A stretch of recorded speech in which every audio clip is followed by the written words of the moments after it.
আসসালামু আলাইকুম। সবাই কেমন আছেন? আশা করছি সবাই ভালো আছেন। আর সবাইকে হচ্ছে ঈদ মোবারক। আজকে হচ্ছে ঈদের তৃতীয় দিন। তো আজকে হচ্ছে কি বার? মঙ্গল বুধবার আজকে। তো এই বুধবারের মধ্যে মানে সোমবার থেকে বুধবার পর্যন্ত আমি কোনো ব্লগ ভিডিওই করিনি। ঈদের দিন, ঈদের দ্বিতীয় দিন কোনো ব্লগের ভিডিও করিনি। আফসোস, কারণ হচ্ছে একটাই খুবই ব্যস্ত ছিলাম, ক্যামেরা ধরার মতো লোকজন ছিল না। ছেলে মেয়ে দুইটাই নানুর বাড়িতে গিয়ে হচ্ছে ঈদ করেছে ওরা। তো যাই হোক, করতে পারিনি, কোনো কিছু করার নেই। তো আজকে 3 দিনের দিন হচ্ছে, ওয়েদারটা খুব সুন্দর, ওর পাপা হচ্ছে বাসায়। তো বললাম যে একটুখানি চলেন ঘুরে আসি, আশেপাশে কোথাও যাব, দূরে কোথাও যাব না। তো এখনই হচ্ছে রেডি সেডি হয়ে এখন বের হব। তো আমার কাজিনরাও যাবে, তো ওখানে গিয়ে হচ্ছে সবার সাথে ভিডিও করব আর দেখতে পাবেন আমাদের কোন কাজিনরা যাচ্ছে। তো এই তো আশেপাশে ঘুরে আসি, আপনারা আমাদের সাথেই থাকেন। আমরা হচ্ছে এখন ধানমন্ডি যাচ্ছি, সাদিয়ার আমি হচ্ছে একসাথে বসছি। আজকে হচ্ছে আমাদের সাদ নাই, সাদ আমাদের রেখে হচ্ছে কক্সবাজার চলে গেছে। তাই আজকে সাদিয়ার পার্টনার হচ্ছে আমি, আর নেহানের পাপার পার্টনার হচ্ছে নেহান। ওরা বাইকটা আগেই চলে গেছে, আমরা হচ্ছে পিছিয়ে পিছিয়ে যাচ্ছি। তো ওয়েদারটা ভালো কারণে কিন্তু ভালো লাগতেছে না? হ্যাঁ, ঠান্ডা ঠান্ডা বাতাস। আর ঈদের বৃষ্টি পড়লে আরো বেশি ভালো না, বৃষ্টি পড়লে ভালো লাগবো না। আর ঈদের গত 2 দিন যে কেমন একটা গরম গেছে, কাজ প্রচুর, ঘাইমা একদম অবস্থা খারাপ এমন হয়েছে। কাজ সারাদিন গরু মাংস খাইছে, ওই জন্য গরম লাগে। খাইনি, কিন্তু কাজ করছি। আর কিন্তু আমি গরু মাংস খাই। এটাকে বিশ্বাস করবো, ওই গরুর মাংস খাইনি। সত্যি আমি মুরগি খাইছিলাম, গরু মাংস খাই। আমিও পরশু দিন রাতে খাইছিলাম এক পিস, আর কালকে রাতে খাইছি। পরশু দিন থেকে খাওয়া কালকে দুপুরে বেরি করিনি, মনে চায়নি খেতে। পরশু দিন থেকে না, আর জানি না, আমি কোরবানির মাংস এক পিস খাইলে না আমার দাঁত ব্যথা করে। এটা কেন? 12 মাসে কিছু হয় না, কিন্তু ঈদের মাংস এক পিস খেলে আমার দাঁতে ব্যথা শুরু হয়ে যায়। হালাল মাংস তো বলে হয় না।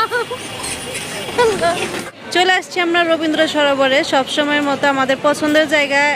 আর এসে যা দেখলাম, দেখেন মানুষ, এত মানুষ। আমি তো ভাবছি ঢাকা শহর খালি, কারণ গ্রামের মানুষরা গ্রামে চলে গেছে, কিন্তু না, অনেকেই যায় নাই, প্রচণ্ড ভিড়। সব সময়ের মতো এখানে ছেলেরা গান গাচ্ছে, দল বেঁধে ওরা হচ্ছে গিটার নিয়ে গান গায়, ভালোই লাগে। বাতাস, গাছগাছালির নিচে। আচ্ছা, এখন জানো গাছের সাইডে যেতে না ভয় লাগে, কি কারণে জানো? ওই যে রাসেল ভাইপারের কারণে। হ্যাঁ, ভয় লাগে।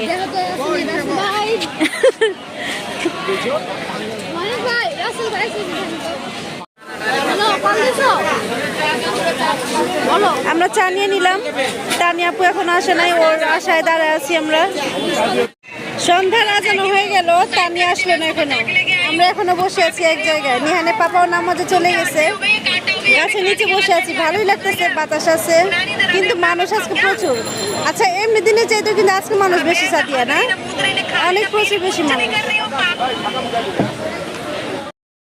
এই তো অবশেষে আমাদের তানিয়া ম্যাডাম চলে আসছে। ও আস্তে আস্তে হচ্ছে প্রায় 7:30 বাজিয়ে দিয়েছে।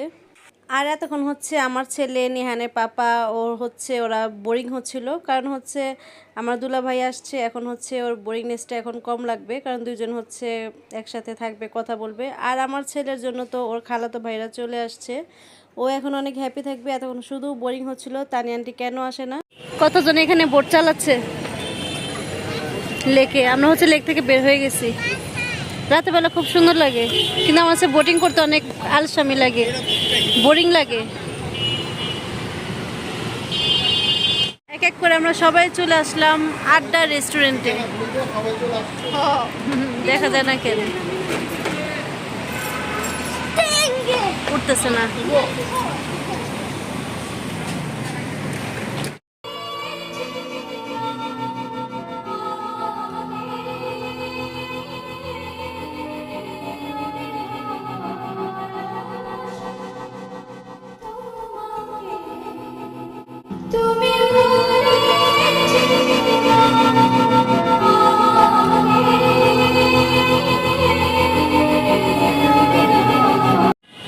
আমরা একটু রুফটপে চলে আসলাম। রুফটপে আসলে এখানে বেশি অন্ধকার, আমরা একটু নিচেও যাব। হ্যাঁ, দিনের বেলা হলে বেশি সুন্দর লাগতো। এটা দেখতে এমনি তো খুবই সুন্দর, দিনের বেলা আসলে যে এই জায়গাটা পুরোপুরি সুন্দর দেখা যাইতো, কিন্তু এখন আমার চোখে ভালোই লাগতেছে। ভিডিওতে কি অন্ধকার লাগতেছে।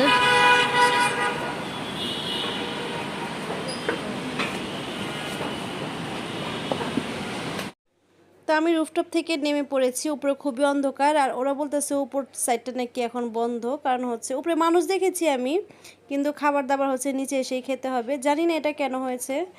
তো এখন হচ্ছে আমরা আর কি করব, এখন খাবার অর্ডার দিয়েছি, বসে বসে ছবি তুলতেছি, কেউ ভিডিও করতেছি। তো ভিডিওর কাজটা শুধু আমারই, ওরা হচ্ছে শুধু ছবিই তুলতেছে, তো ভালোই লাগতেছে বসে থাকতে। আচ্ছা, অর্ডার দিচ্ছি, কতক্ষণ হবে? 30 মিনিট হবে না? হবে। এখন আমরা পাস্তা পাচ্ছি না, পাস্তা অর্ডার করছি, এখন অনেক লেট।